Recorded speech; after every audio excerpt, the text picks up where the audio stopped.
Hey guys, Icy here. In this video, I want to talk about the Plague Doctor, which is a thematic build for my Argonian Nightblade PvP healer. And in the spirit of being a Plague Doctor, it's very important that you look the part, so it is a requirement that you have the Toxin Doctor costume. You can find this in the Crown Store during special events. Now, for the design of the playstyle, I wanted a build that heavily relied on using potions because I think it makes sense for a Plague Doctor to always be concocting some sort of potion or poison for those with an illness. And because of the heavy use of potions, I wanted to be as efficient as possible, which is why I chose the Argonian Nightblade, since they both have passives that trigger off of using a potion. Now for the armor sets, we are running Iron Flask for our damage mitigation and Clever Alchemist to help boost our heals with the added spell damage. I have both 4 pieces of Iron Flask and Clever Alchemist active at all times, so it is very important that you hit your potion only when you're on the back bar. If you hit it on the front bar, you're going to be extremely vulnerable during that duration. Now the key to this build is running 3 infused alchemical acceleration enchants on our jewelry. Each enchantment reduces the potion cooldown by 8 seconds for a total of 24 seconds, and since we know that the potion cooldown is normally set to 45 seconds, subtract the enchantments and our potion cooldown timer is now 21 seconds. And since we are using both Iron Flask and Clever Alchemist, which have a 20-second cooldown, we only have a 1-second downtime before we can use our next potion. Now it is very important to know that you are going to go through a ton of potions. The most I went through in a single BG was 36, so I wouldn't use anything expensive like tri-stat potions unless you're financially well off. Otherwise, the basic essence of health, magicka, or stamina is perfectly sufficient and easy to restock if you play the game normally. Now for the skill loadout, this is what the base form looks like for this setup. On the front bar, we have Illustrious Healing, Radiant Mage Light, Race Against Time, Radiating Regeneration, Dark Cloak, and Life Giver for the front bar ultimate. On the back bar, we have Echoing Vigor, Defensive Stance, Healthy Offering, Lingering Flare, Mirage, and Reviving Barrier for the back bar ultimate. This is my loadout when I'm running a one-piece trainee and either the Master's Perfected Restoration Staff, which is good for team magicka and stamina sustain, or the Maelstrom's Perfected Restoration Staff, which is good for magicka sustain for only myself. If you don't have a perfected weapon, you can also run the skill loadout with any of the 3-piece sets like Agility,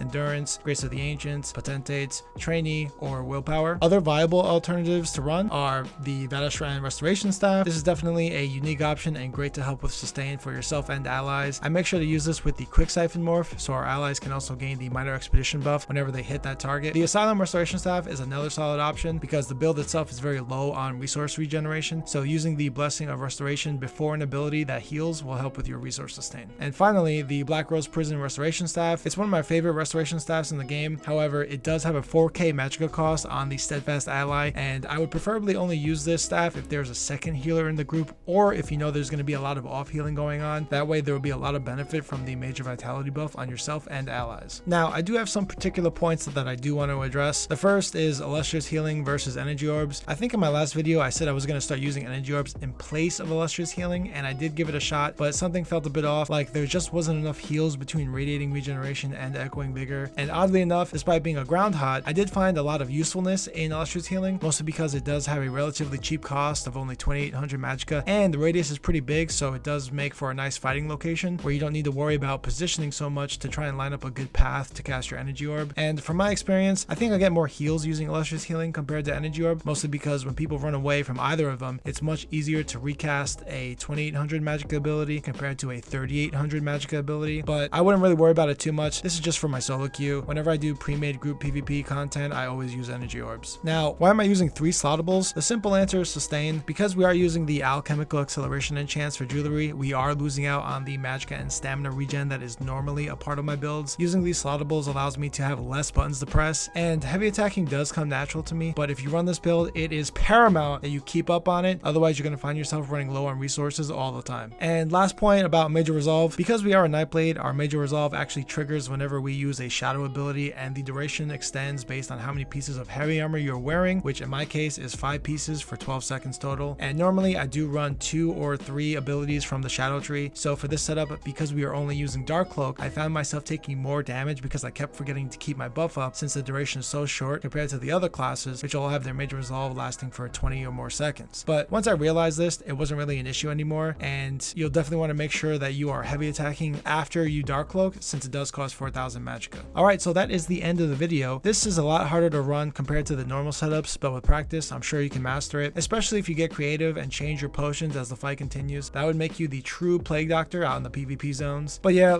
let me know what you guys thought about the video, or if you have any PvP healer questions you'd like me to answer. See ya.